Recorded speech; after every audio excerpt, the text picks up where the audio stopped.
Bonjour, Jésus-Christ ou rien, Jésus-Christ est Seigneur, que Dieu vous bénisse. Lorsqu'on me regarde, est-ce que je ressemble à quelqu'un qui a peur de quelque chose? Non. C'est Jésus qui a fait ce son-là. Disons la vérité haut et fort. Oui. Soyons dans la vérité, disons la vérité haut et fort. Il faut dire la vérité à ton prochain. Donc j'ai dit Jésus-Christ est fils. Oui, Jésus-Christ est Dieu, Jésus-Christ est fils, il est sauveur, il est celui-là même que la Bible dit qu'il est Seigneur, sauveur, fils de Dieu. Si toi tu ne crois pas là, c'est ton problème.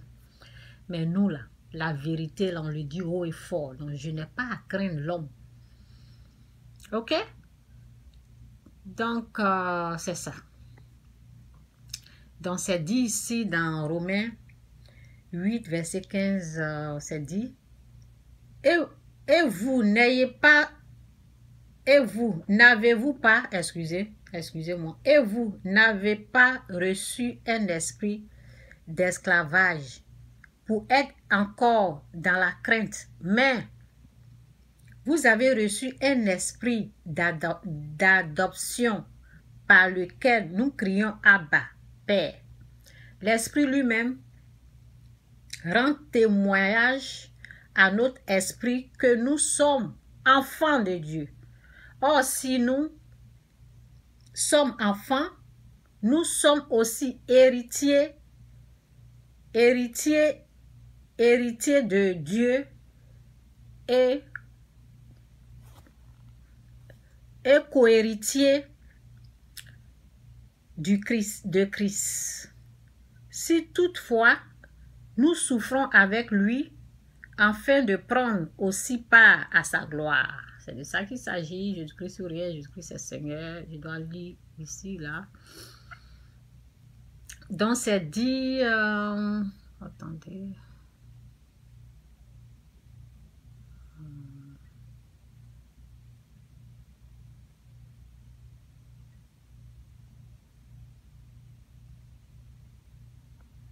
Oui, c'est ça. C'est dit dans 2 Timothée 1, 7, c'est dit, car ce n'est pas un esprit de timidité que Dieu nous a donné, mais un esprit de force, d'amour et de sagesse. Oui. Il ne faut pas être timide. Dieu, quand tu es timide, si tu as peur du monde, avant même que, vous savez, il y a un pasteur là, oui, c'est pas de lui que je voulais parler, mais bon, je vais parler.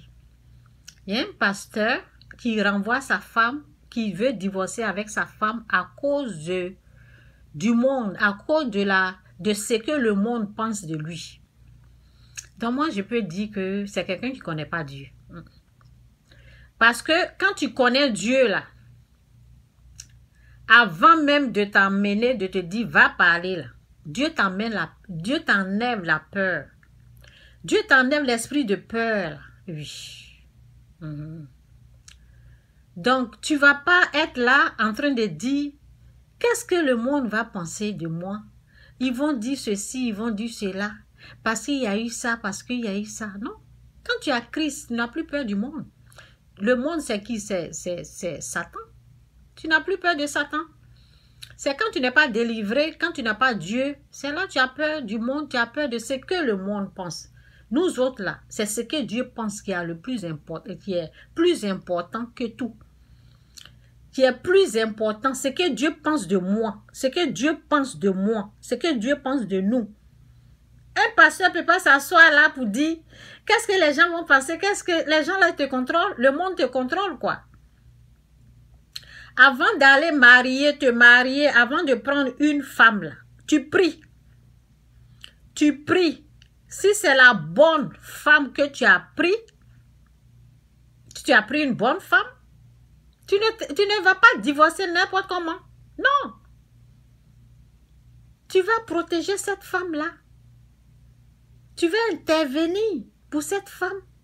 Si tu sais très bien que c'est Dieu qui a permis que tu aies cette personne, cette femme dans ta vie, tu ne vas pas humilier la femme. Tu ne vas pas te mettre en train de dire du n'importe quoi sur la femme parce qu'elle est malade. Non, ça ne se fait pas au fait.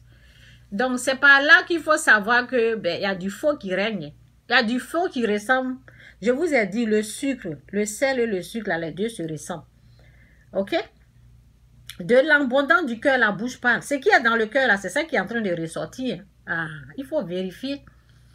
La Bible nous dit, c'est par leur comportement qu'on peut savoir le vrai ou le faux. Voilà, vous voyez le comportement. Le comportement est que tu te maries avec quelqu'un, la personne tombe malade là, tu la jettes dehors parce que la personne souffre. Ça ne se fait pas au fait. Protégez votre femme. Oui. On devient une chair. Donc, un côté, ton malade là, tu découpes et puis tu jettes au fait. Non. Il faut prier, il faut jeûner, on cherche la face de Dieu, on fait notre possible. S'il arrive que le malheur arrive là, on peut accepter. Mais on se bat pour nos parents, pour notre femme, pour nos enfants. On jeûne, on prie pour leur délivrance, pour leur guérison. Mais on ne fait pas ça. Hein. Dès que la personne tombe malade, là, on piétine la personne, on la fout dehors. Et on se dit ce que le monde va penser. Franchement, ça là même, ça prouve déjà que la personne là, ce n'est pas Dieu qui est là. C'est moi, je vous parle. De l'abondance du cœur, la bouche parle.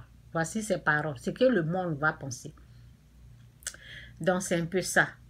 Car ce n'est pas un esprit de timidité que Dieu nous a donné, mais un esprit de force, d'amour et de sagesse. Il n'y a même pas la sagesse là-bas. Il n'y a même pas, les gens parlent sans la sagesse. Sans sagesse, sans intelligence, rien. On se met devant les gens, on fout sa femme dehors, on fuit la personne parce qu'elle est malade. C'était pas mon message, mais bon, c'est rentré dans mon message, voilà. La personne tombe malade, on la jette parce qu'elle est malade. Ça se fait pas. Donc, repentez-vous, quittez le péché, quittez le mal. Jésus-Christ revient bientôt. Quittez le péché. Bye.